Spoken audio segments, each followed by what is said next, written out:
So the Biden administration had a kind of strange duality to economic policy that has confounded quite a number of analysts. Now, on the one hand, they completely failed to deliver for working people in the near term. After the American Rescue Plan, the COVID social safety net was systematically dismantled.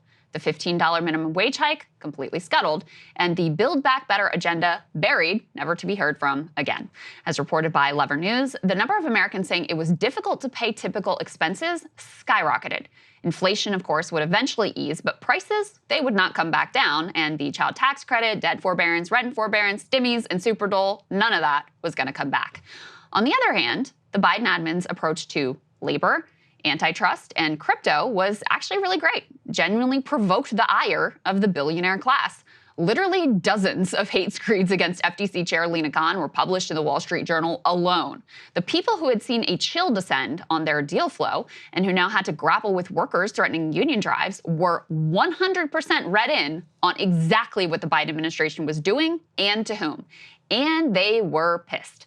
Just see how even Democratic-aligned billionaires like Reid Hoffman and Mark Cuban waged a war on their own nominee to pressure her into buckling on the best parts of the Biden administration's economic policy. This Biden policy was actually really excellent, best of my lifetime. But it did little to deliver significant gains for regular people in the short term. So you kind of had a worst of all worlds. You had a pissed-off billionaire class and a pissed-off electorate. Perhaps, if the president was able or willing to explain his attacks on these forces, the landscape could have been somewhat different. But if a billionaire cries over his lost merger in the woods and no one hears it, does it really make a sound? Not as far as the mass voting public is concerned, but in fact, quite a few of those billionaires did speak loudly with their checkbooks, because no president in history has had more unified mega donor support than Donald J. Trump. Now, that might seem unlikely, given that Kamala raised so much more money than Trump did, but these vast resources were largely pulled from the affluent, resistant liberal donor base. The Financial Times compiled the numbers, and you can take a look. It's quite clear. Both candidates, of course, enjoyed generous support from wealthy donors, but Trump's elite donor haul vastly dwarfed that of Harris and her allied PACs. So in total, Kamala raised about $127 million, or about 6%, of her total funding from America's billionaires. Trump, on the other hand, vacuumed up a whopping $568 million, or about a third of his total funding from that billionaire class. This level of disparity between billionaire giving is actually pretty unique in this election and reflected a clear verdict on how the wealthiest people in the world viewed this contest through the lens of their own class interests. As Maureen Tkachuk writes for the American Prospect, of the top 10 mega donors, only the bottom 2 gave to Democrats. Trump's haul from his own top 10 donors, none of whom boast the surname Koch or Thiel, by the way, amounted to about $945 million. Harris's topped down at $254 million.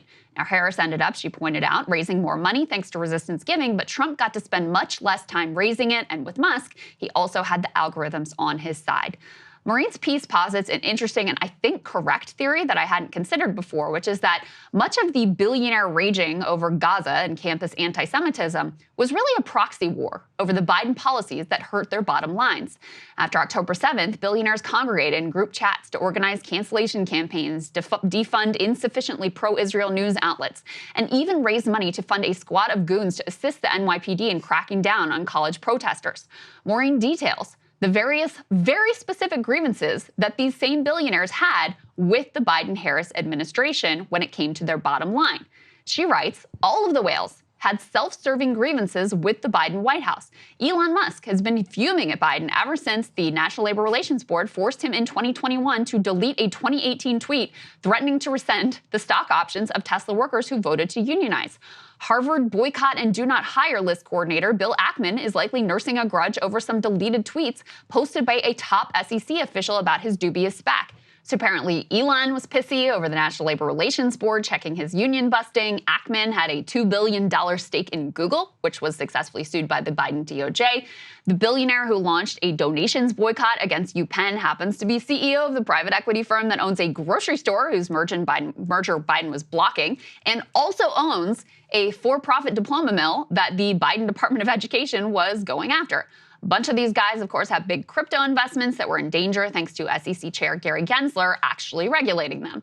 Now, they used Israel to launder their class interests, positioning themselves as the defenders of the average Joe against the militant college lefty, while simultaneously cloaking themselves in the language of microaggressions and safe spaces. An incredible jiu-jitsu move, I guess, and a successful one, because I bet if you asked 100 Americans which candidate raised more from billionaires, 99 of them would pick Kamala. The reality, however, is the polar opposite, and that's to say nothing of the billionaires who simply quietly dropped their previous opposition to Trump. Jeff Bezos was the most prominent example with his decision to block his newspaper, The Washington Post, from making an endorsement in the race. Warren Buffett stayed out of this election entirely. Google's Sundar Pichai called Trump to make nice, as did Apple's Tim Cook and Facebook's Mark Zuckerberg. Even Kamala's big billionaire surrogate, Mark Cuban, he didn't actually give her any money for her campaign, and he has now scrubbed his Twitter account of all previous pro-Kamala tweets. Kind of incredible. Trump himself had become a comfortable choice for many elites after dropping his 2016 rhetorical opposition to billionaire donors and commitment to drain the swamp.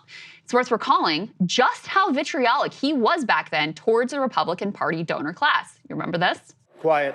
A lot of times,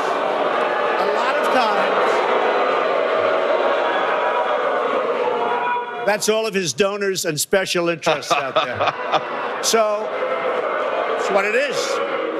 And by the way, let me just tell you, we needed tickets. You can't get them. You know who has the tickets for I'm talking about to the television audience? Donors, special interest, the people that are putting up the money. So it is. The RNC told us we have all donors in the audience, and the reason they're not loving me, the reason they're not loving me is I don't want their money. I'm going to do the right thing for the American public. I don't want their money. I don't need their money. And I'm the only one up here that can say that. A recently resurfaced tweet has Trump castigating Marco Rubio for being Sheldon Adelson's perfect little puppet. Kind of incredible, given that Trump himself was this time around beneficiary of an eye-popping $100 million from Sheldon's widow, Miriam, who already seems to have received for it a bespoke Israel First administration complete with end-times evangelicals running the Pentagon and serving as ambassador to that nation. But it wasn't just Miriam Trump courted. He flipped his position on crypto, blatantly promised a room full of billionaires he will cut their taxes, told another room of oil and gas executives that he would fulfill their wildest deregulatory dreams. If 2016 was drain the swamp, 2024 was suck off the swamp. So, outside of Miriam, what are the rest of the billionaires getting for their dollars? The general contours are crypto regulation over, tax cuts for the rich, Lina Khan and aggressive antitrust enforcement over, general deregulation, pro-labor National Labor Relations Board gutted. I have no doubt specific donors will reap their version of bespoke government rewards in the same way that Miriam was able to get her Israel First administration. Much of that we probably won't even see from our vantage point. Elon Musk may, of course, be the biggest winner, and he is already clearly reaping the rewards. One source says he's been running around with Trump acting like he's co-president, as we discussed earlier. Elon's officially been awarded his custom whole-of-government gig to crush any sort of legal and regulatory hurdles that his business interests are facing and keep those massive taxpayer subsidies coming. Don't forget, Musk's companies are some of the largest recipients of government contracts, period. SpaceX alone received $15.4 billion from the government over the past decade. Your tax dollars have helped to make him the richest man on earth. And so it is reasonable to expect that our government would provide some oversight of those expenditures.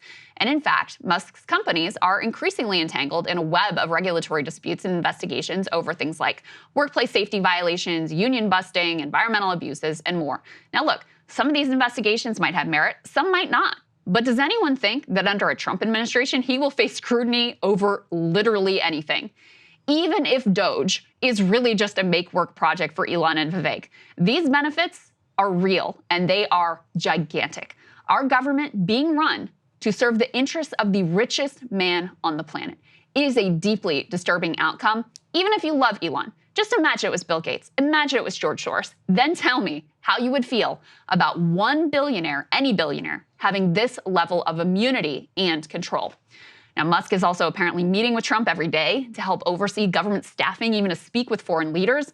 No unelected billionaire should have this kind of control, period. So did Democrats deliver for the working class on a material basis in the here and now? No. Did they aggravate enough billionaires for them to throw hundreds of millions of dollars to get Lina Khan and co. off their backs? Absolutely.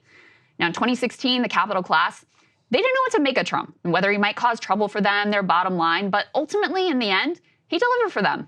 His cabinet was the wealthiest in history, stocked with CEOs, billionaires, and Wall Street executives.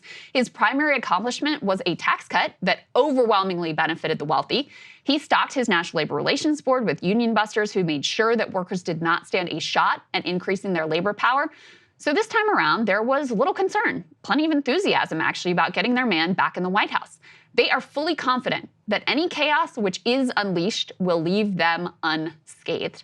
And that is one of truly the most impressive. Hey guys, if you want to see what I had to say to Krystal's monologue, not just this one, all of them, going back to the very beginning, become a premium subscriber today, breakingpoints.com.